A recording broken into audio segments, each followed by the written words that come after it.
Welcome to our pod, and by that I mean on Wednesdays we read. I'm Hannah. I'm Laura. And we are two best friends who usually do a deep dive into a new book series, one book at a time. But right now we are on Intermission, bitches. Intermission. And we are covering the characters in The Marked Princess by E.P. Stavs. But before we get into that, Laura, what are you reading, watching, and or enjoying? Okay, so I don't have any more reading stuff to add at the moment, but like I said before, I've watched a lot of things. I got caught up on The Patient, and I finished that. I don't know how to feel about that show in general. Yeah, like I really liked how it started, and then I just like lost interest in continuing to watch it. So I was talking with book bestie Jones in the Books about it just briefly, and I think he summed it up correctly because he said it started out great and the premise was great. However, it continually got more and more boring. And I think that's the best way to describe it, where it's just like, this isn't a bad show and it's not like the concept is there, but it just kept getting more and more boring. And I think they wanted to make it more about the relationship between Steve Carell and his son. And Donald. And his son. Okay. Then, which I don't know who his son, what the actor's name is. I don't know. I've seen him in a bunch of stuff, but I Ezra could not tell you his name. But and less so about Donald Gleason. And that's all well and good. However, just like the dynamic was strange with him being apart from the family, you know what I mean? Yeah. So it was hard to make it more about that when he was away from them and stuff. So I think it did become more boring. So okay. I wouldn't say that the whole show was a letdown. I think it did what it wanted to do, and that's fine. But for me, I was just kind of like, eh. Also watched all of Reboot. Totally finished that yet. It's good. Okay, I'm excited for the next season. Me too. I'm excited for the next season of Rings of Power. I finished that a while ago. I forgot to talk about it on the last episode. But you liked it? Yeah, I really liked it. I thought the last episode was very good. Oh, good. So I'm excited for that. And I watched Hocus Pocus 2. What'd you think of that? It was cute. It was cute. You watched that also? Yeah. I think they tried really hard to make it like more cutesy and friendship to the max. Yeah. Which is fine. But they didn't do enough with the friends to actually make me care about the friends. Like, fair. Yeah. Because we didn't really get much exposure to them. No. And it was like, why are we interested? Yeah. We're not. I don't. But I think if you are a child, you would enjoy it. And that's who it's aimed at. Yes. That's the intended audience is fair children. Enough. So fair enough. Like people like us who Hocus Pocus has a cult following, and it's mostly like people our age that really get into Hocus Pocus because that's who's dressing up like for the Halloween costumes and everything is the Sanderson sisters. And that's fine, but I don't think it hit the mark for people our age, like the 30s and 40s. Right. Just me guessing. Maybe it did. But for me, I was just like, it was cute. It was there. Yeah. I mean, and some of the jokes just didn't land that were supposed to be for the adults. And, you know, I like some of the stuff. I liked that they had the Sanderson sisters in it more. I liked that they made jokes about them not understanding certain things more. That's funny. I appreciated some of that humor. But it also like took some of the teeth out of them. Like I listened to it wasn't as spooky by any means. Yeah. The original Hocus Pocus was way more spooky. Right. And like Paul Scheer talks about this on his podcast that talks about good movies, not the one that talks about bad movies, but about how we don't like to scare children anymore. And like that's true because someone once talked about like the nightmare that like millennials grew up with, which the like Don't Look Under the Bed series and the like Strange Tales from something. I forget what it was called, but I remember. Yeah. And it's like there's certain shows that were really creepy that like little kids watched. Even Goosebumps scared me. Yeah. Like Halloween Town scared me. Like my sister and I were talking about that. Halloween Town 2. There was a specific moment where a mom turned into a troll. This is not a spoiler. It's been out for a long time. And we both were like thinking about that. We're like, that was really scary. Yeah. And we didn't want to watch the movie. Well, and that was like, there were certain moments where like Disney Channel like became more for middle, like middle young adults. And not so much for the YA brand. And there were certain times where it's like, hey, you're not supposed to watch Disney Channel anymore because like we've hit a certain time period of the day, and it's now meant for like middle-aged students. Sure. I mean, even some of the non-Halloween type movies went that direction too. There were several heavier topics covered in some of their movies. Yeah, and there's just like, I feel like we had a lot more serious stuff talked about in children's movies. And I don't know if it's a good or a bad thing. It's just a thing.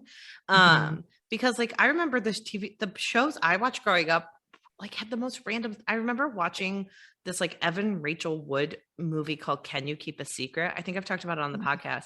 But like in it has one of the Camdens from Seventh Heaven. Oh, yes. I remember like talking about this. Yeah. And it's like he like gets into a car accident because he's drunk driving. And that's like a children's movie. And he is like 15 in the movie. So it's like a movie that recognizes that 15-year-olds get drunk and do stupid things.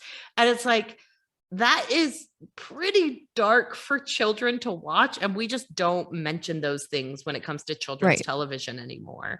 Well, and I'm trying to remember, there's like this movie, The Color of Friendship, I think. I don't know how well it holds up. Yes. But that was covering topics of racism. And I have obviously not seen it since I was a kid. So like I said, I don't know how well it holds up.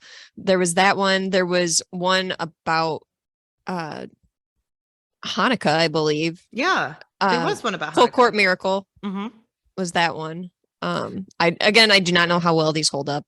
So I listened to a podcast called Inside the Disney Vault, and they did all the Disney movies, but then they did the Disney Channel movies. So I have not seen many of the Disney Channel movies, but I do listen, like rewatching them because I saw a lot of them growing up, but I do listen to them talk about them. Yeah. And they did say The Color of Friendship, like mostly held up. It was really interesting. Cause like, I remember The Color of Friendship, like they talk about like it's South African politics, like, and it does not hold back from the racism that was like in South Africa and in America during that time. Well, and like Gotta Kick It Up, even with America Ferrera, that one had some heavier things in it too. So they have, and this may just be because it's like some of their stuff that they're just releasing straight to Disney Plus is not going to be handling heavier topics. Right. Whereas like actually Encanto does cover some heavy things, like that gets pretty deep. So but that was one that was released to theaters, so maybe some of the ones that are going straight to Disney Plus, they're like, we're not spending as much time on this is just to appease people that are like, we need a sequel. So that could be it. We'll never know until Disney gets back to me via email. But I mean, I just think it was kind of a their movie, like you said. It was, I mean, it was there. It did what it needed to do, but it just like kind of lost some of the teeth of Hocus Pocus. But I did love the song they sang. And they should have had Tony Hale in it more, but that's just me. And honestly, they should have had more singing. Yeah, they should have. Because that was fun. Yeah, I get it. I also watched The Watcher on Netflix. Oh, okay. Is that good? I don't know. Here's my thing. This show did not make sense to me. It did not make sense. And some of like the things that happened in it, I'm trying to say this without spoiling the whole show, but like the big reveal, I thought, what? Like that makes zero sense. Like some of the directions that this went, like The Watcher is based off of a true story where a family moves into a home, which in real life they did not move into the home, but in this TV show, a family moves into this home in a pretty rich neighborhood, I would say, but they start getting these letters that are very creepy about someone watching them and telling them to take care of the house, and oh, we see your beautiful daughter or whatever, and they know about intimate details of their lives. So you know, it's really creepy to receive a letter like that where someone that you don't know knows all these things about you and is threatening, like, hey, don't mess with things in this house and don't do this or whatever. So that the whole concept is very scary. And in real life, I'm pretty sure the family, I don't know if they ever moved into the home, but they were receiving these letters after they purchased it, and they got the authorities involved. They could never find anything or figure out who the Watcher was. And they ended up selling the house. But in this show, obviously they dig a little deeper and they like make more plot of it because it's a TV show. But some of the things that happen, I'm just like, I'm confused. I am confused why that choice was made. And I am not sure I understand why Look, things happened on this show that did. So if anyone really can explain it to me, please do, because I don't know what was happening and I what the point was. don't know anything about this, but looking I at don't know it, if I'd recommend it. I Googled I'm just The like, Watcher, and the first thing that came up was a Digital Trends article that says what went wrong with Netflix's The Watcher. most And things. I scrolled through it. It says what happened to the Brannick family is wrong. And then there are too many subplots, and that groaner of an ending, and how The Watcher should have ended. You know, like, so apparently, yeah. I mean, the ending I is think I could have terrible. written a better ending. Okay. So I don't know. Look, It was I'm just not sure Ryan not Murphy great. should be making TV shows anymore. Like, I think Ryan Murphy is good for camp, but the problem is as you age out of camp. And so Well, the he beginning needs of it, to, it like, had very much like vibes of American Horror Story season okay. 1. And I Okay. thought they were going to go that direction with it. The same concept of like, oh, these are actually ghosts that they're talking to or whatever. Did not go that direction. Things were just weird and didn't make sense. Like nothing felt connected. And then, like I said, the reveals were just weird and dumb. Okay. I don't know if I would recommend it. Okay. I watched it all thinking that something more was going to happen, and Netflix really pushed it to me because they're like, you watched all of You, so you should watch The Watcher. And I'm like, okay, fine, Netflix, you think you know best. But they did not know best, and it didn't hit right for me. Okay. So fair enough. If you can explain it, reach out to me. I will not watch it. Hannah will not watch it. Hannah will not. Someone else who's watched it and can explain it and make it make sense. Make it make sense. Hannah, what have you been reading and watching? So right now I've been very, like, obviously people, I've talked about this last year, but my mom died in October and then her birthday happens really quickly after. And I was like doing fine, but I also wasn't doing fine. And then I realized I'm like 9 months sober. For anyone who's keeping count. But like that was when I started drinking the last time I gave up on alcohol. And so like I think I've just like my body is going through like little bouts of trauma. And so I haven't been able to do much, but I have been able to hyperfixate on audiobooks that are thrillers. That I don't care if they're good or bad. I just want to sit there and listen to the vacuous sounds of this. So I listened to The Perfect Marriage by Geneva Rose. I mentioned it last week because the narrators were terrible. This book was not good. I do not recommend it. I don't know if I saw the twist coming, but I can tell you I didn't care about it. And this attorney, I think the hard part is like it's about attorneys. And I think when people try to do thrillers with attorneys, it's just a struggle bus for me because I'm like, that's not how that works, where it's like, I will be my husband's attorney. And I'm like, you guys have to sign so many documents saying that you can represent your husband. This poses a question for me, Hannah. Should you be reading books about attorneys? Because here's the thing, probably most people that are writing books about attorneys are not attorneys and they're kind of doing just brief research and guessing. So I wonder if it's one of those things where it's like, maybe this book isn't for you just because they don't know about this and you know so much about it because it is your life. That's know what I mean? Yeah. And like, it's just like really wild. And the random like backflips they have to do to like do some of this is really just strange. And certain things I was like, that doesn't make sense. What are you talking about? How did that work? And I really like this woman's TikTok. Her husband does a series, Geneva Rose. Her husband, they do a series where her husband reacts to movies. I am positive I've sent you some of their reactions. So that's why I listened to it. But I am sorry to this woman. I did not like that book. It was, I gave it 2 stars. It didn't deserve a 1 star. So that says something. It was interesting. I rarely give 1 stars. Like if I can finish a book and find a couple of redeeming things about it, like it's 2 stars. But if it's literally like infuriates me and it has really bad themes, 1. Yeah. Or if I can't finish it because I don't think this one was dangerous by any means. I just thought like it had really weird plotting. And like some people were like, I didn't like any of the characters. I'm like, yeah, I don't think you're supposed to. But like some of it made 0 sense to me. And I thought they had to go in certain directions to make it make sense. And like there were characters there who I didn't know what they were there for. And like the guy's relationship with his mother is really weird, but like he knows certain things about the mom. And when she reacts to his wife, he's like not he's not overreacting, even though like he talks about how Mhm. much he loves his wife. It just made very little sense to me. Weird. And so like it had a good twist, I guess, but I also didn't care about it. Like I was like, okay, Yeah. if the only thing that's redeeming is this twist, I think I'm over it. Yeah. Then I listened to Lisa Jewell, Then She Was Gone. Now she's Yeah. on the Family Upstairs, and I I know many have people listened to that one, and you and it hated was that. terrible. Yeah. So It's I so bad. honestly liked Then She Was Gone. Okay. It was, but I also think it's not a thriller. Like I think she's Mhm. mismarketed. Because it's Okay. about like this woman who gets into a relationship with this guy, and her daughter went missing 10 or 11 years ago, and then she meets his daughter and she looks exactly like her daughter. And Mm. then there's like an unfurling of like, you find out that he dated this woman who was her daughter's math tutor. And the woman was really like wacky and kind of creepy. And the daughter was creeped out by her and like got the Okay. mom to fire her, but didn't come out with why. And so I think a lot of people misrepresent this as a mystery or a thriller, but like, you know who did it. You know Sure. what happened. This isn't Sure. shocking.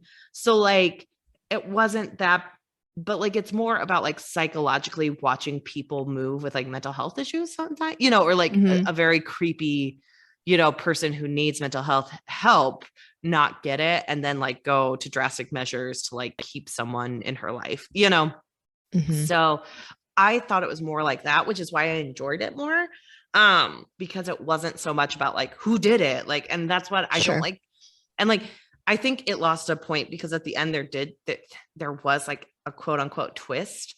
And I was Mhm. like, I honestly didn't need that. Like it didn't need this twist. I really liked it as a psychological thing. And I think I would have rated it higher had you just kept it a straightforward psychological profile of people working in a messed up world, you know? I think psychological, not necessarily thrillers. I don't know the best word to follow that with. Books that cover more like psychology type topics, similar like Piranesi, Mm-hmm. I think are very good.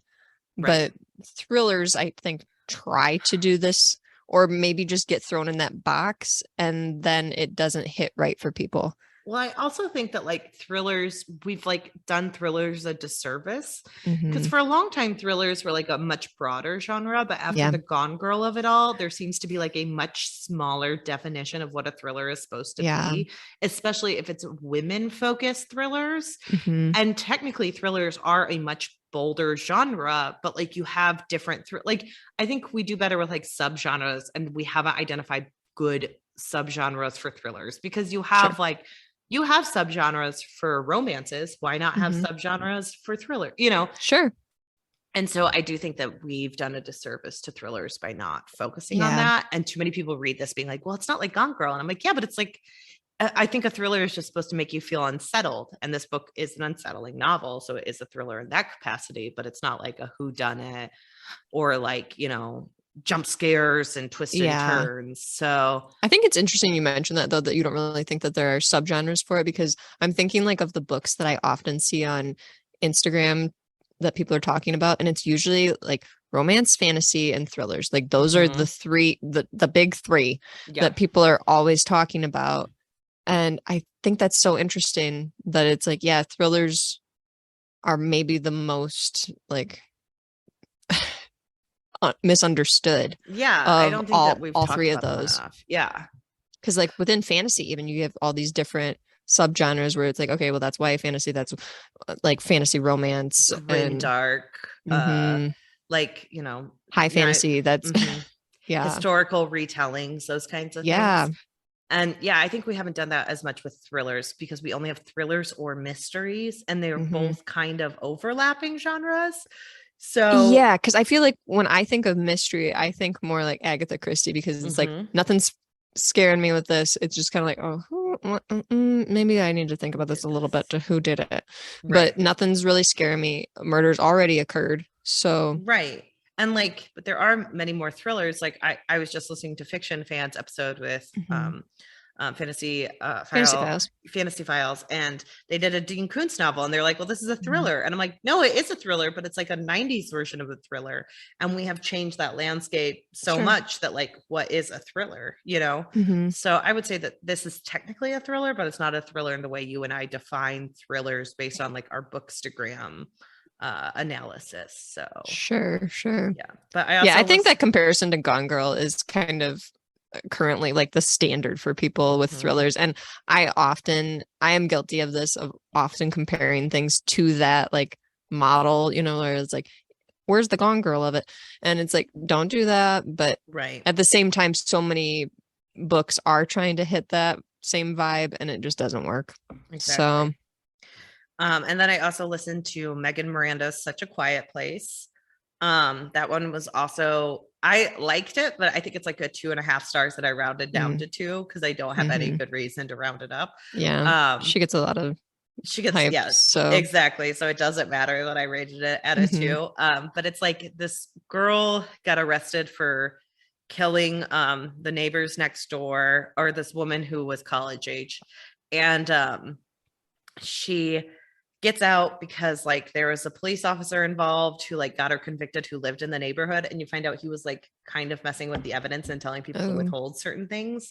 And so it starts with her coming back to the neighborhood to like to kind of make a mess of things. And it follows her roommate who she was living with, and the roommate's trying to figure out what happened. And I will say, like, it was fun. It kind of reminded me of like Desperate Housewives, and I really like Desperate Housewives. So it was a fun time. Like, I didn't dislike the time I spent there, but also I literally forgot I read it. Like, I had said like, oh, I'm reading it on Goodreads. And later on, I opened up the app and I was like, what is this book? And I'm like, oh my God, Hannah, you just listened to this. Like, you just finished this book. So you dip in and out, but it's very normalized forgetting books immediately after finishing them. That is me.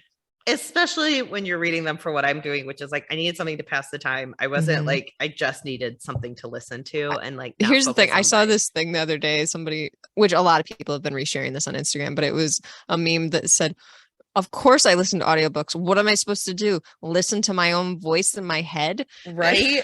I was like, that is me to a T, because I have to have some kind of background noise. It's either audiobooks or my TV at home. So, or podcasts. So that's my thing. And I hadn't been able to do podcasts because I listened to news podcasts, and like the news of the world was too much for me. So I was like, no, I need to hear about murders that don't exist for just a little bit. And the girl does get murdered. And then she's trying to figure out who did it, because, who killed this girl. And there were a bunch of twists and turns. The ending was relatively easy to call, except for one thing where I was like, oh, I wasn't expecting that, but cool. But it was it's like one of those things where you're like, oh, like you read this entire book and like, you're like, oh yeah, I forgot that the start of this happened with a murder that we needed to solve. I forgot that we needed to do that. We needed to figure out how these two people died. And then I also listened to another Lisa Jewell one, because like during these times, a lot. Well, and it's easy, like if you're looking for an audiobook and you're like, oh, I want to listen to a thriller, to just find a random author like Megan Miranda or Lisa Jewell and click on their oeuvre and see which one is available.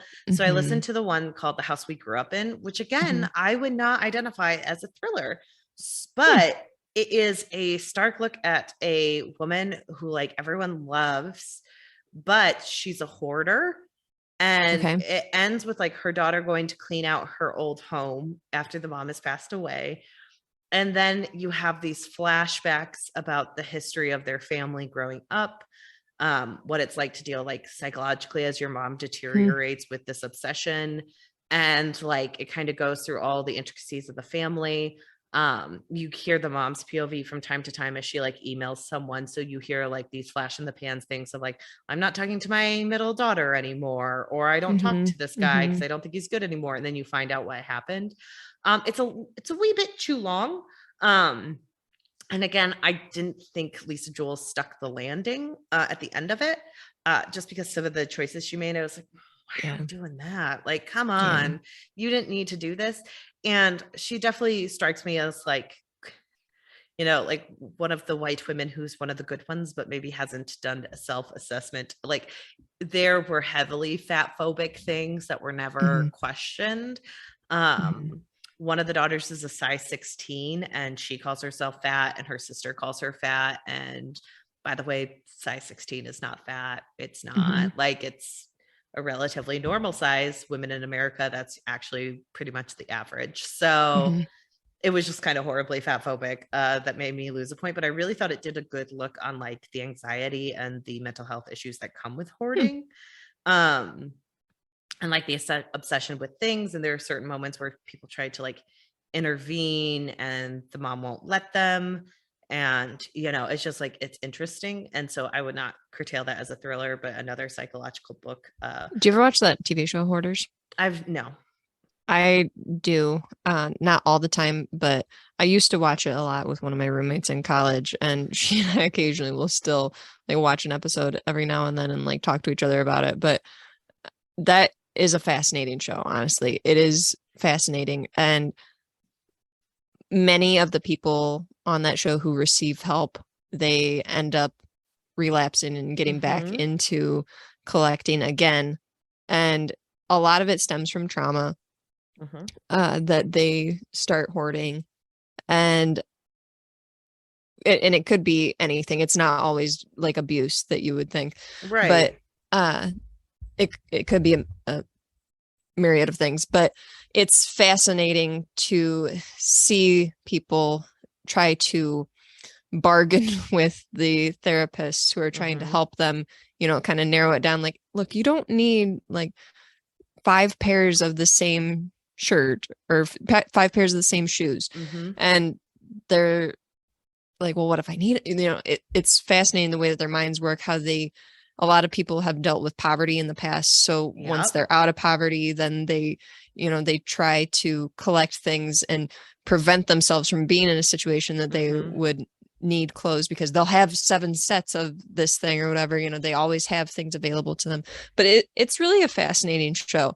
I don't know that I would always recommend that show, because a lot of those that are on A&E and history and all those that cover topics like this are difficult to watch, especially because they handle such heavy things. But every now and then I do think it's humbling to watch, and it's good to kind of gain perspective of what other people are going through. I agree. And so, it was very interesting. And they had like certain moments like that where one of the daughters is like, Mom, why do you have all this formula? Like, it is really out of date. And she was like, well, I bought it when the kids might come over. And she's like, okay, well, the kids are all grown up now, so why is it still here? And she was like, well, it just reminded me of the time where they could potentially need formula. And isn't that a beautiful thing? And I can't get rid of that because that's the memory, And so it was interesting, and I thought it did that very effectively. But I think sometimes it didn't go, like, sometimes when you're dealing with topics like this, it's hard to read them in a novel because like there isn't as much information about the proper way to talk to people who have hoarding, because like a lot of the family tries to help, but it is all not well and developed. I think that's I think if you watch the show Hoarders, you'll see that where family members do not necessarily always know the right way to help. They feel exhausted and at their wits' end with some of these situations, and they a lot of times react in anger or sadness or exasperation, because they're just like, you need to change your lifestyle. Like this, sometimes in situations like this is killing you because, we've got sanitary issues. We have health risks here because of the way that your collecting has affected this. So it's hard to see the family members have to kind of relearn and rephrase how they talk to the person that's struggling. And I think it is hard because like if you have a family member, like mental health issues with families are a huge struggle, because like I know like during my drinking issues, like my roommate would even be like, should I have brought this up? And I'm like, I don't know how you would have, because like a lot of it is up to the family or the family member themselves. And like that is difficult. How do you do that? How do you make sure that things are going about in a healthy way? And I think a lot of family members, there's a lot of love there, but there is a lot of frustration and exhaustion and people not being, able to come at them with as much like care as they would need to get them help. So and I think that a lot of times well-meaning people, they want their family member to just like be better, and it's a process. It doesn't just happen, and people need help. So you can't do it on your own always. So I thought that it did a good job at showing that. I just wish there had also been more information about like how to actually help people with hoard, because you can have like moments where it's like, I started researching this as I got older, and I did hear like this and this, and like I wish we had been able to do that earlier on, or she would have been able to come to terms with certain things, but I don't think that The other thing happened. too, that I don't know if this was the case with this book, but I have seen in books before where they handle certain topics and they say like in the end of the book, for more information on this, please go to this website or find this resource at this address, and Right. I think that's a good way to handle things, because a lot of times you'll see people depict like different diseases or this or that in a book, and you're like, oh, I kind of want to know more about this, or do they know about this? Is this how it usually is? And so if authors provide like a resource like, hey, I'm not the be all end all for this information, so check out this link, I think that's a great thing to do too. I think that is a great thing to do as well. And then for watching, I again with adult cartoons that Hannah loves. This is not technically an adult cartoon, but it's called Over the Garden Wall. It was originally a Cartoon Network show, but honestly, like it's pretty dark and pretty like well made for a Cartoon Network show. I was a little bit shocked. But it was made back in 2014. It's about two brothers traveling through this woods trying to find their way home. It starts with them being lost in the woods, and like they run into these like fantastical creatures and really wild stories. Like there are certain stories where you're like, how did we get here? But like you just get dropped in each episode to like this fantastical world. Like at one point they're on a ship with frogs and they have a frog, but like the frog is just for that episode like giant and like their size, but for the rest of the series he's like a normal size frog, and they're just like, yeah, this is just the episode, but like we're never going to mention this or draw attention to the fact that this is, so it's just like a very weird show that like was so good, but then like took a turn for the serious in the last couple episodes. And I was like, wow, this is amazing, and it's just really well developed. It's on HBO Max, or I think it can be on Hulu if you have an HBO account. But it's like 9 episodes, and like the cast is stacked. So it has like Elijah Wood as one of the main characters. And then it also has like, Melanie Linsky, who was one of the stepsisters in Ever After. And it has Christopher Lloyd in it. It has Tim Curry. It has John Cleese. Like it has so many random like actors. So like there were a couple times where like it has like BB Newworth in it. Like and like random episodes. So it's a very weird show, but I loved it so much. It was so cute. And like it was just very strange, and I recommend people watch it. And it's got like heavy fall vibes, so it's like the perfect fall time show. But apparently like there's only 1 season of it, and like but it has spawned off like graphic novels and comic strips and everything. So, oh well, that's cool. Yeah. It's very cute. I liked it a lot, so I recommend everyone watch it. The last couple episodes I was like, these are making me so sad. But definitely recommend. Very, very cute. It looks like a stacked cast. I'm looking at it right now. Yeah, right. So wow. So yeah, heavily tell people to go watch that. And so that is what I've mostly watched, besides lots of Law and Order SVU as I continue my sad girl week. But I'm getting out of it. I am finishing a book that's not random mysteries and bad thrillers. So yay, Hannah. But let's get on to happier topics. Should we dive into the book? Let's do it. Who do you want to talk about first? Let's talk about Jocelyn. Okay. What did you think of Jocelyn? I thought she was a great character. Me too.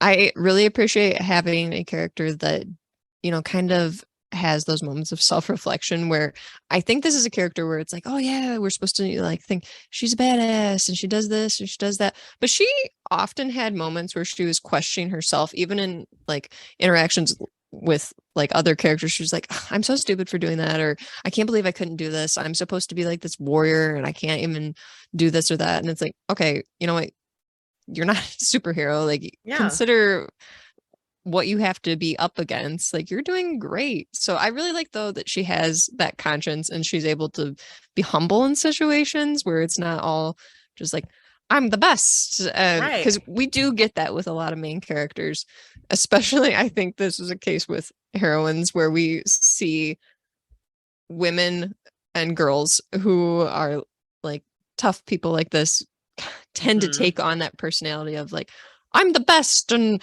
I will fight anyone who says differently. And so I kind of appreciated that Jocelyn was more humble. Yeah, I like that.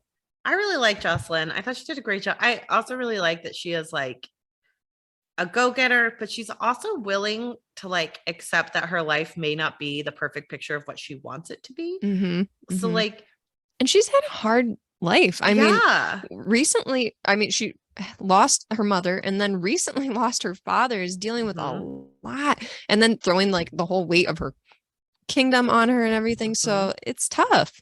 And so, yeah, I agree. And I think she like does such a good job as like this character who like wants to be happy and wants to be a warrior, but also recognizes like, no, I am a queen first. And like, of course I will get engaged, even though I'm in love with someone. I understand that he doesn't love me back. And that means I have to move on and I have to find some amount of happiness. And I think like there would be in a lot of other books, like this character would be like, no, I want what I want. And I, I inherently deserve this because I love him so much, or something along those lines, especially with young characters. But I like that she's like, you know what? I may not get the love of my life, but I could get this beautiful partnership with this man who I do love in my own way. And it may not be exactly what I wanted, but I can make a good life with it. And that's really a really mature thing for someone her age. Right. And like, I think it's great that she also seems to be able to have open conversations with like Edmund being like, I don't think you really want to marry me. And he's like, no, I do. Like, there are certain parts that aren't great, but there are certain parts like, I do think we could build a great life together. And I think we could grow to love each other. And she's like, okay, then I believe you. And she seems to be able to have mature conversations in a lot of ways that like, sometimes even characters like Alex can't. Like he kind of wants to say something to her and have her fully accept it and fully be on board.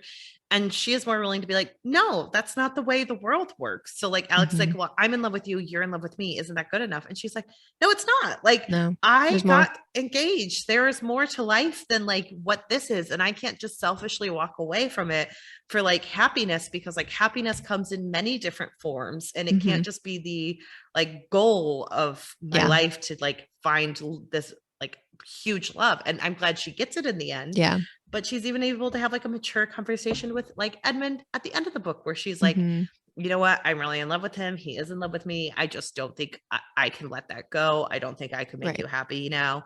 And that's so freaking mature for someone her age. Yeah. So, and I also love the like juxtaposition between this Jocelyn and the like her like Shendry.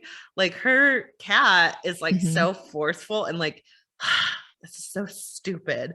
And almost like all of like Jocelyn's most fiery parts are in this like animal that helps her fight. And I do love that we get to see like both sides. I would say of Jocelyn. I think that is on purpose, that we get some of those parts of Jocelyn that she kind of keeps hidden or suppresses a little bit that come out in Kella.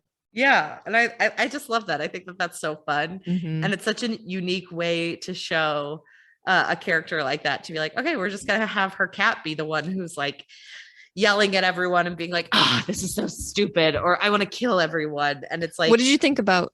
Oh, go ahead. Oh, no.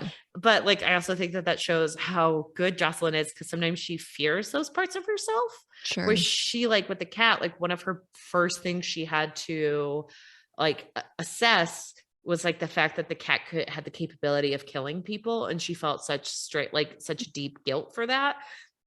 And she had to move past it to like the acceptance of like, you know what, sometimes this is what happens. Like I was being attacked. I did have a right to protect myself. And that has to be enough for me too. And so I really appreciated that. Yeah, that's awesome. Yeah. What did you think about her Shendry being a cat? Like that was the animal. Do you think that says anything about her personality? What do you think it says?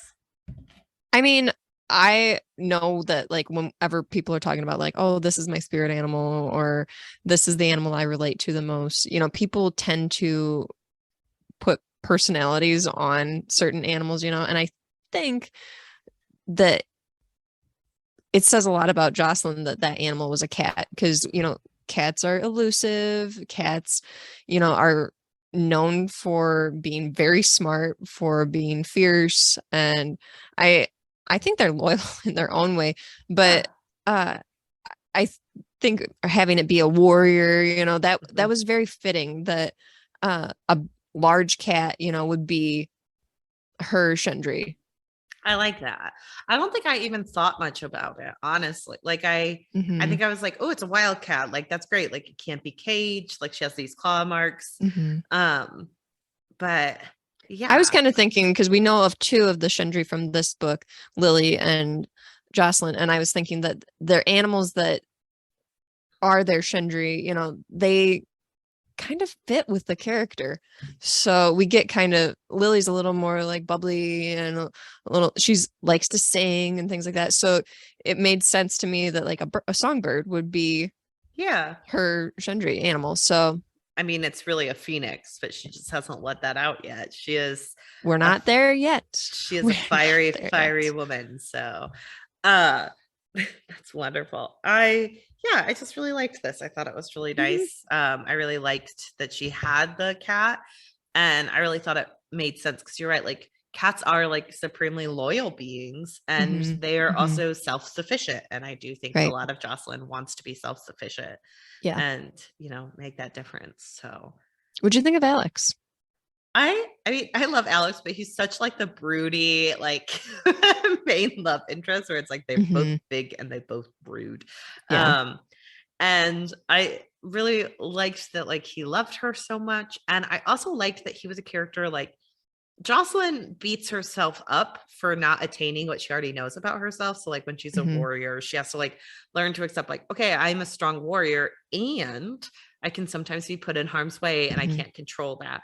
Where Alex has to accept that like he's not a piece of crap. He has been raised in this community that looks down upon him and kind of has this whole mentality of like, isn't it so great what the king did for you? Aren't you so grateful?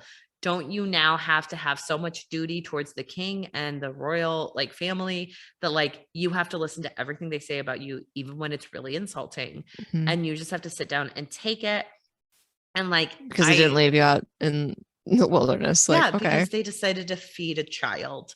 And I do appreciate that in this book, there is a specific focus on him, like rediscovering people who knew his family and really appreciate his heritage. And I think like seeing that. Yeah, I think seeing him kind of, learn more about his own culture and his family is really nice. And when you're saying that about like, oh yeah, well, the king saved him, and it's kind of like at what cost? He had to kind of let go of who he was and suppress part of himself in order to, be thankful and serve the crown and all this. And that's sad. And it's nice that we do see this journey of self-discovery for him. Yeah. So, but I think the character overall, I really liked him. And he was the one, like when my mom and I were reading this, I was like, I hope that she gets with Alex because he seems nice or whatever. So he's a very likable character without even knowing that much about him. You definitely sense the loyalty and that he cares about Jocelyn. He cares about his people. I think he is very loyal to the king. So I really like him. He's a good character. And I don't know if we get much of him going forward. Yeah. But I think that knowing what we know now that he and Jocelyn, spoiler, are going to be together, that he probably, after the events that occurred in this book, is probably going to feel more comfortable, kind of challenging authority and learning more about himself and not always kind of just like sticking to the status quo. Well, he is either a king now or a prince, depending on how their monarchy works. And I do think that that's good because it like gets someone in there who is not like born from aristocracy, who is like well trained in it, but he can almost like toe the line of like, yeah, but you guys have a lot of problems here that none of you are addressing. Like, come on. So I do think that is helpful, and I like it very, very much. Right. What do we think of Edmund? I mean, I didn't like him too much, but I understand his motivations where it's like he is seizing the opportunity in front of him where he's like, you know what, Jocelyn and I are friends. I wouldn't mind being king. And I think this could probably work out. We get along well. So let's do it. I think he played the part perfectly for what his character was. So that it was a character where it's like you understand, but you're not like, oh, this is a great character, because he is a jerk to Alex. He is kind of just like that smug character that's like, oh yeah, well, how about you try to do this? And it's like, no, just shut up. Calm down. We don't want to hear from you. Like, don't speak again. But I think he's a fine character. It's one where I was just like, whew, glad we dodged that bullet and that her and Alex actually get to be together. But yeah. What did you think of him, Hannah? I mean, he's like, me, I'm a huge romance fan, and I don't know if he like comes back as a love interest, but he is one of those love interests where it's like, oh, he's the rake. Like, he is the one who kind of just like winds up on top, and he's kind of a jerk to Alex. And in future books, you're like gonna find out that like he has a heart of gold, or he has some redeemable qualities that we didn't know about. Right. And like, you're going to like him, we promise. And it's just like, okay, like I could get behind that. Like, I love a good rake character who's kind of like sometimes the worst, and then later on you find out he's not. So and I think that that's always good. I think it's also good to have a character at the beginning who you don't necessarily love. Like, you don't hate him, but you're like, oh God, this guy. Because if he does come back as a love interest, then you get to find out why and who will love him. Because sometimes that's the best dynamics to have, to find out like what woman is going to be his match. Sure. And also, I'm here for that in a novel, like where it's like, oh, I can't wait to see the main stage performance of this, because we have found out who her backup will be, but he will never be the main focus, hopefully. And she will get to be the leading character of that novel, and he gets to be like someone who to be redeemed. But like, I didn't love his treatment of Alex. Alex is so sweet. And but I do appreciate like how chill he was about like Joss breaking up with him. And there was that point of like, he and Joss are good friends. And it is her best friend, and he's the one who like gives her the dagger. So it shows like he doesn't. He is not like all the other like men who are like, how dare she train with us? Like, he makes jokes about it, but it is like, it's not. But he's still like somewhat supportive. Yeah, and he's not gonna like keep her from doing anything. And she does say like he would make a good king. Like. And so there is that appreciation of like, okay, well, Jocelyn, we know we can trust Jocelyn because she's really mature, and Edmund isn't. But if she trusts him, then there has to be something here. Sure. So I thought he was a fun character, and can't wait to see what he does in the rest of the series. Yeah. But what about Lady Meridol? What she was evil, obviously. I thought she was going to be like, I just wanted her to have proper wedding. He took it too far, but I really wanted her with Stefan, which we did talk to the author, and it is Stefan. But we will forever call him Stefan, because that is who he is to us. We know the pronunciation, but we're not using it. We're not just using it. But like, I thought the aunt was going to be the evil one. So funny that you and I both were like very much against Tucat, where you were like, Lord Burgundy, and I was like, oh, we each picked a character and like could not let it go.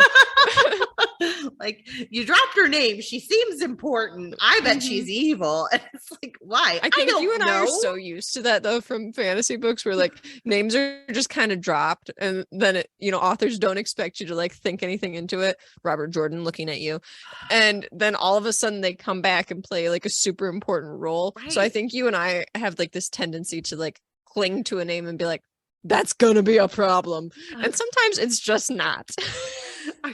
Are you saying that Robert Jordan did us dirty in so many ways? I mean, every single book. I can't tell you how many times when we were reading those, I was like, who is this person? And then it's like, oh wait, they were mentioned in the giant prologue of one of the books 5 books ago. A man named Bors. Yeah. When did that come into play? Like, so much. Oh. So much farther down the line, and like 10 books in, it's like, well, hello, Bors, and it's like, really, bring it up again. Come on, we're done with this now. I'm not doing this anymore. One-off. Come on. I thought a man named Bors was just supposed to tell us that there are Aes Sedai running around. We're not talking about Robert Jordan right now. But like, we both clung to Lord Burgundy and the aunt to be our big bads, and they were not. Which, I mean, Lord Burgundy, he did kind of do an annoying thing where he tried to save his own skin and Right. sided with the enemy for a while and was gonna, you know, like be the one to marry them. And I wasn't a fan of that because it's like, show some loyalty, man. But it's realistic where it's I like know. people will do that. So People will listen. Yeah. Yeah. It's just so the aunt was so mean. The aunt was so mean. Like that's probably why I thought she was evil, because it's like, well, there's nothing like a mother's love. It's like, oh my gosh, can you not tell your niece that she has an ugly birthmark? Like, what the heck? the thing is, though, like also realistic when it's like a character like that, where it's like, wow, that was supremely rude. But it's like those people exist too. So I know, but come on, lady. Like, read the room a little bit. Like, it's so strange. and I think she's also one of those characters where I get vibes where you're saying like read the room. It's like she knows who's in the room. She's just like, this is my opportunity to say it, and I'm gonna say it. Well, also, like, you're not technically royalty. Like, Jocelyn is above you in station, and she's just like, I have a right to like. And also, like, she was a mentor to her, so I wonder if it's one of those things where it's like, I taught you everything I know, and I'll say what I feel like saying to you, because I mean, I get it. Jocelyn is 18. You do have to like sometimes mentor, be a mentor to a girl, but like, also, I'm sorry, you're telling me that like Jocelyn's mom probably knew she had this power because, you know, it gets passed down to the firstborn daughter to the firstborn daughter, and you're telling me the sister knew nothing about it. It just like was unaware, or like unaware that her sister probably had the same birthmark. Like that's, you're gonna see it on your sister and be like, I guess it's genetic, but she's just like, that's a weird birthmark. It's like which those are some questions that I would like to have answered, but I'll have to read farther along because we don't know that much about this, and it sounds like it's something that the mom maybe kept hidden or, you know, didn't reveal as much about it. Fair. I mean, so both the girls, I mean, Joss didn't have her mom, and Lily grew up on Orphan Island. So. Lily. I know, it's just so dark to be like, oh god, the children over at Orphan Island over there. It's like, can't we have this a is our daughter name? that we adopted. Where did you adopt her from? Orphan Island. Oh, could you imagine? I would feel so bad. I'd be like, let's just. That's like when people first started meeting online for dating, and they're like, where'd you meet? Through friends. Where did you adopt her? One of the villages. Yeah. Let's not bring up the Orphan Island of it all. But what'd you think of Lily? I think there's not much to Lily yet. Like, she just like kind of came in to be the plot witch who knew that they could call animals. Well, you know what? She's not the plot witch yet. Well, no.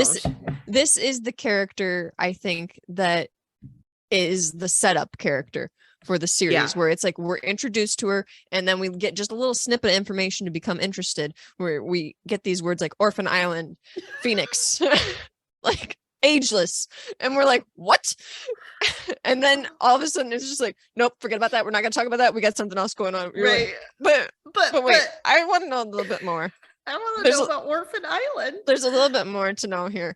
So she's the setup character. I agree that there's not that much to her in this book, just that her and Jocelyn are connected.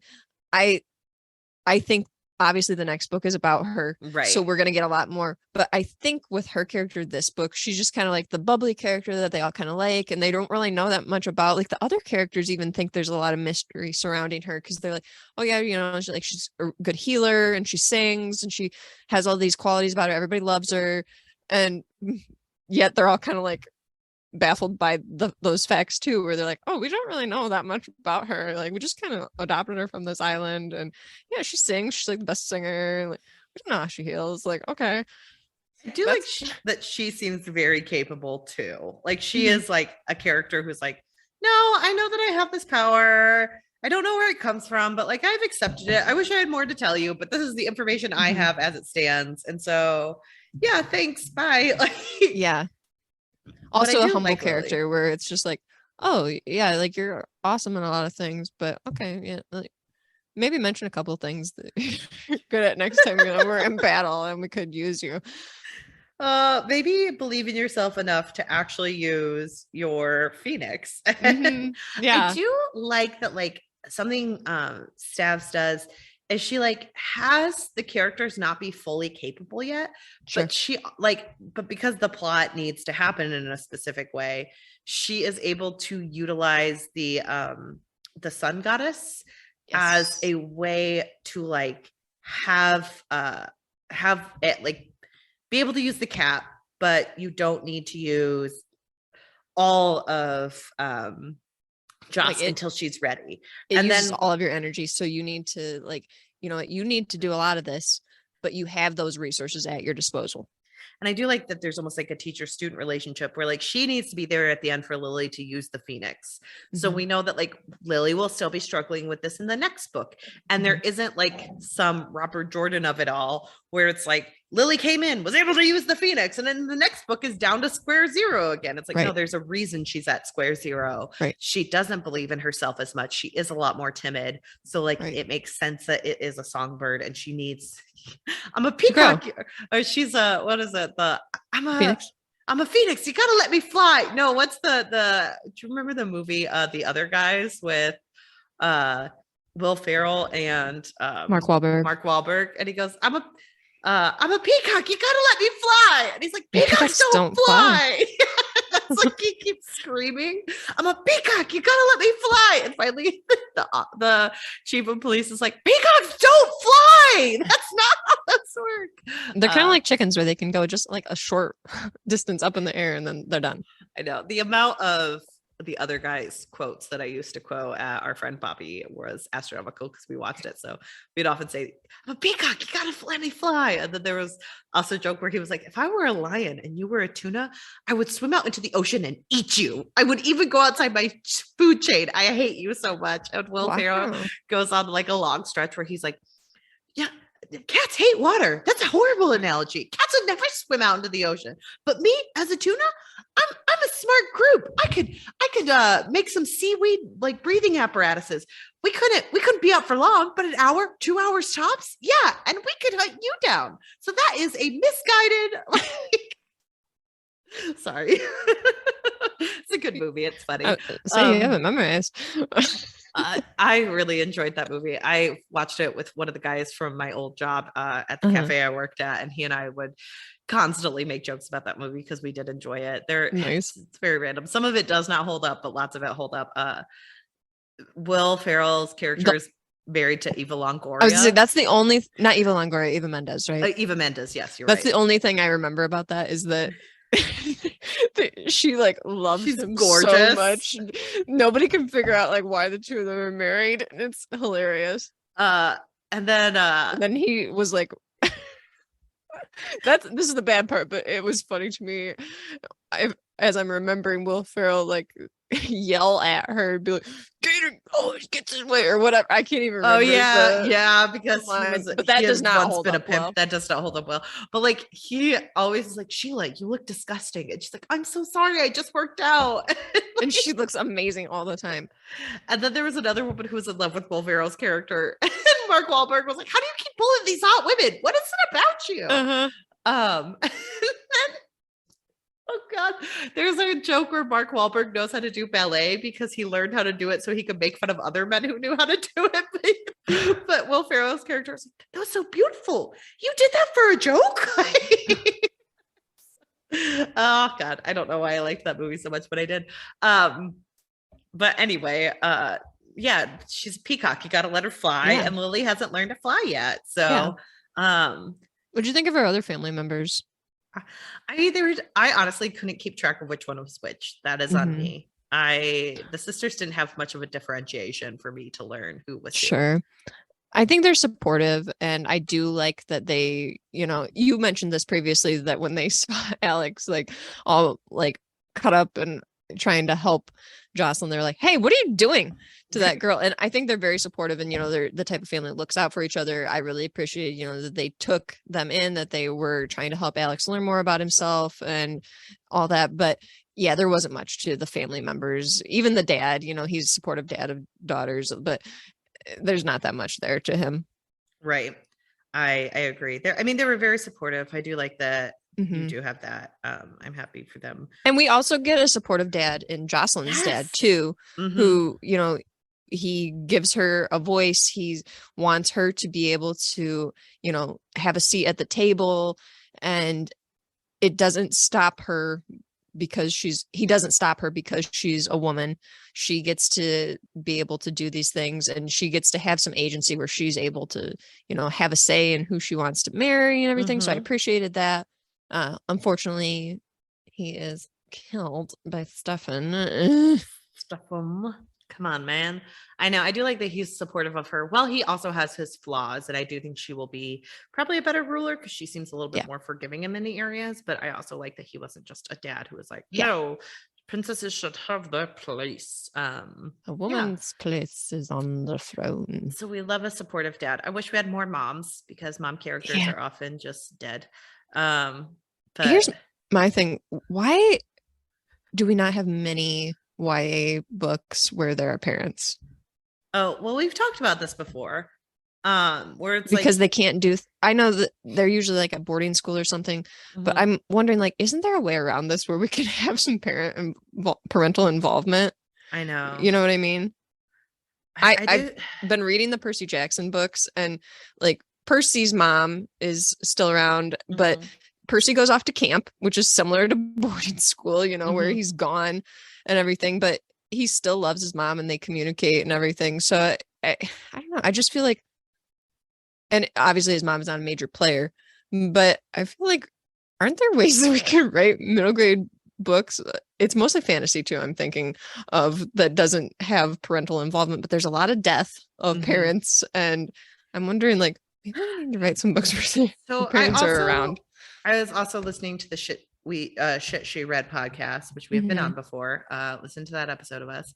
But they were talking about like how with young like kids who are reading, oftentimes you need strong emotions to happen, because when you're a teenager, you think like everything is the end of the world, and like reading more nuanced takes in a YA novel sometimes like miss the mark because you want to be invested and you can't be bored and you have to be like, so it's like, I remember reading Gossip Girl when I was growing up, and my mom got so mad at me when she found out what those books were about, because it was like, these are teenagers who are just having sex and doing cocaine and drinking to all excess, you know, but I like ate those up because it was the drama of it all and how like deep it went. And so I do wonder, like, sometimes if adults are trying to think of ways to get children to have those big emotions, and like the death of a parent is a huge one, where as an adult you're like, no, this is devastating on a level that like people physically can't understand, as someone who lost their mom and 2 years later had a sad week after her, you know, death anniversary.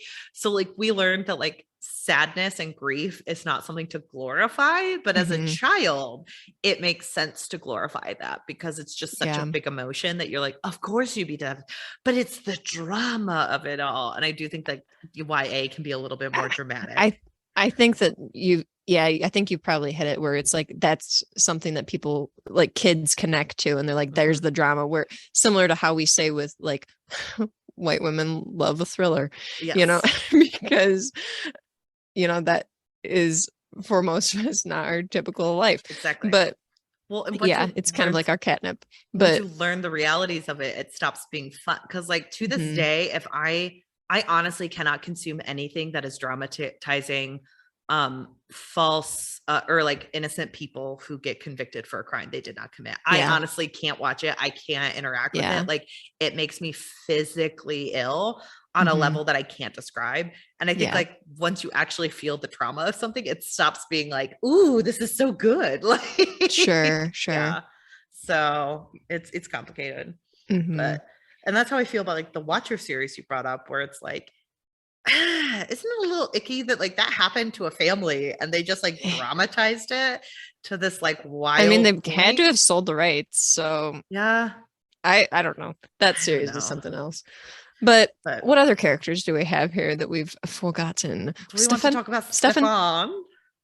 There's Stefan, there's the sun goddess, and then there's Bade, I think, that are probably the three bigger ones that we haven't talked about. Stefan is just Lord Farquaad. I mean, yes, that I'm so proud of that comparison, because you did a good job. That is who I thought of immediately, where it's like he's an effective villain, but honestly, it's like he's very incompetent, and you're just like, you are getting things done, but in such a bad way, and you don't know what you're doing, but you're so confident, and it's hilarious and frustrating at the same time. I've been rewatching Parks and Rec, and it came to the part where Andy is like, I don't know what I'm doing, but I think I'm doing it really well. And I think that's like all of Stefan's character, except he's like so evil, where it's like, oh, I want a bride who doesn't want to be married to me, and I can't wait to have sex with her, even though she is not consenting. Lord Farquaad. It's just so bad. Like, I'm like, oh god, this guy is evil. Some of you may die, but that's a risk I'm willing to take. But also, like, the book does reinforce in a way like how stupid politics are sometimes. It's like, this man murdered the king, tried to force this woman to marry him, and 6 months later they send him home to his daddy. And it's like, the other thing too, it's like, did he have all these people that jumped out? I can't remember, but it's like, there weren't any of like the kingdom around that could have been like, hey, he just killed the king and grabbed him. But these things happen all the time in books and movies, so it happens. But he's just literally like that Lord Farquaad character that's just like twiddling his thumbs or twisting his mustache, and you're like, okay, you are something else. Yeah, I agree wholeheartedly. Good villain though. She did a great job. Great villain. Great villain. I hated him so much. He was evil. So dumb. So dumb. What'd you think of the sun goddess, the true plot witch? The true plot. I loved the plot witch. I thought she was fun. Like, okay, so I thought all of that was fascinating to hear that story. So, and that was a really good setup too, because obviously we're gonna get more Bade in the next book. My only thing with like the sun goddess was like, if she's a goddess, then I guess like all of her power was in her clothing or whatever. So, okay, we're there. But I was like, why is she not helping out a little more than she did? Like, everything was explained so quickly.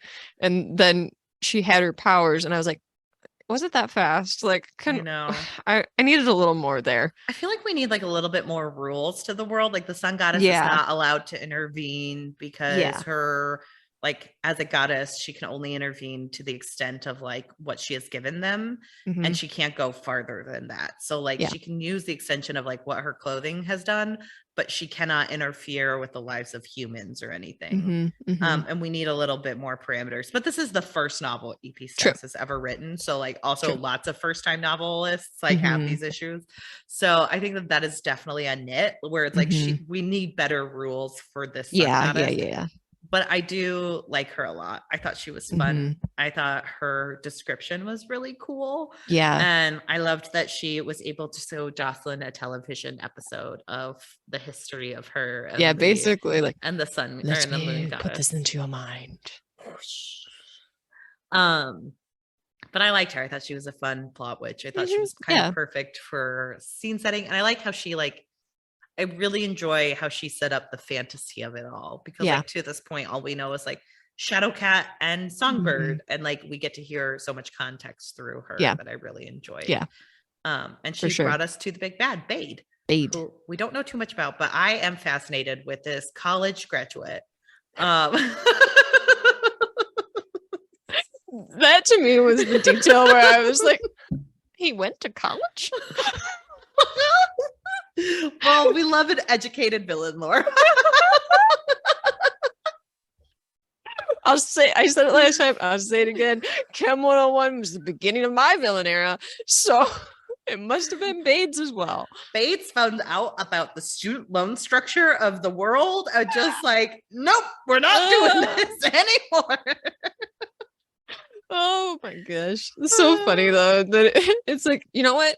I think I'm going to like follow a career in villainy, but first I need to get my college education. I gotta get that degree. But first, let me get that degree. Like, there is a guy who like went vocal about being Ted Cruz's roommate. Could you imagine Bade's roommate in college? Was it Ted Cruz? They just said that Ted Cruz is a huge killjoy and like reported people for drinking in their rooms and everything. So like most of the girls we lived with in our sorority. So like Who also did the hypocrites. Yeah, I know. Every single one of them who would turn girls in had also drank in their room. And we were in a sorority where you couldn't have alcohol on premises. Yeah. Everyone did at some point in their time there. But you know, but yeah, Bade probably had the worst. He was the worst college roommate. Yeah. Ted Cruz is probably worse, but yeah, he keeps talking about how his mom was a moon goddess. Like, I just can't. Don't invite your roommate out. He's really weird, and he just stares and asks me if I have a birthmark in the shape of some kind of animal thing. Like, lay off about the birthmarks. Like, it's really creepy. I don't like it. I don't want to tell you. That's personal. It's really private. Okay. Please never ask me that again. He's the friend that you like cover your drinks for. So don't you have some stats homework to do? But yeah, so that's Bade. Yeah, we'll learn more about him, but I am excited to see where that goes, because this is definitely the competent character. Right. So the competent evil character. Yes. We had the incompetent character in Stefan, but now we have the competent evil character who has motivations, knows what he wants to happen. We don't know as readers yet, but we're going to find out. So I'm excited to see what's to come.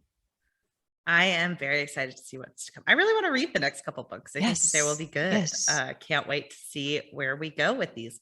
I have to see if my mom wants to read them. I think your mom will want to read them. It seems like your mom was a fan. Yeah, definitely. We said that this was one of the books that Laura's mom will probably actually read. So usually she just listens to the first half of the podcast, but this time she can listen to the whole thing. I feel so special. She's going to find out how much more I curse in the second half and be mad at me. I don't think you cursed it off. So good job. Good job, Hannah. All right. Well, with that said, guys, this is the end of our character discussion. You should join us next week where we have a very special author interview episode. We sit down with Erin and we ask her all of our questions about how she decided to write this book and some questions about self-publishing, which is the entire point of Indie Mission. Yes. So make sure you join promoting those indie authors. Make sure you buy all of her books before then so that we know that you did. And then also remember to rate them, because that is a great way to support indie authors. That is something you should do with all the indie books you read. Review them. That helps, and they appreciate it way more than a lot of and even just connect on social media too. Give them a follow. They're so nice. Everyone in the writing community is so wonderful. So follow along. Erin says she posts stuff about her works in progress all the time. So you should she loves to interact with everyone. So give her a follow. Tag her as you read your book and just send her a picture of it as you read. And then remember to rate, review, and subscribe our pod. Rating, reviewing, and subscribing also helps us in getting new listeners and getting new people into this conversation to support all these wonderful indie authors.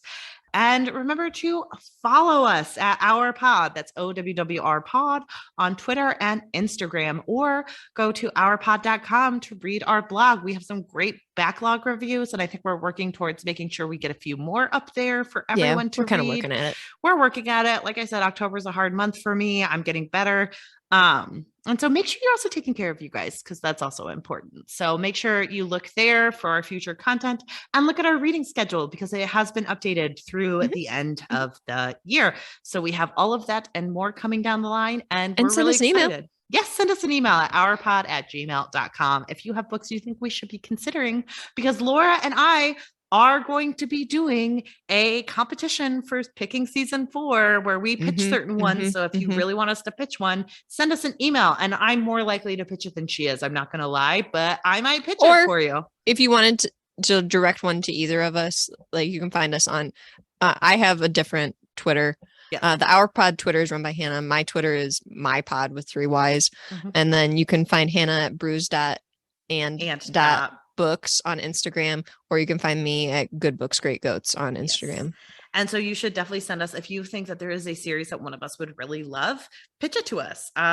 I'm happy to do that. I think it would be fun to have some listeners say like, I really think Hannah should pitch this one because she wants to, and Laura can pitch one because that fits her personality so well.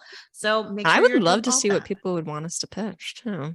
I mean, one of our followers has already said that they want Jim Butcher. So I'll pitch that. Will you? Actually, promise. Jim Butcher's following me around because yesterday I was doing drives through the Wisconsin state, and the person I was driving with was like, I have the first Jim Butcher on audiobook. And I was like, men around me will not rest until I'm reading this book series. Yikes. So much fun. But I'm sure it's great. I own the first book, so I just need to read it. But yeah, wouldn't it be funny if it like fell off your bookshelf like as we were recording? It was like just like a ghost story type situation where it's just like Jim Butcher falls off the shelf. No hate to Jim Butcher, but that paperback is definitely on the book cart of the Book of Shame in my. Well, it'd be even scarier if it made it over to the bookshelf. Oh my gosh. It is. We are recording the day before Halloween, so it could happen. It could happen. Stranger things have happened. Stranger things have happened. But make sure you pitch us the books and then follow us and listen for more. Bye. Bye.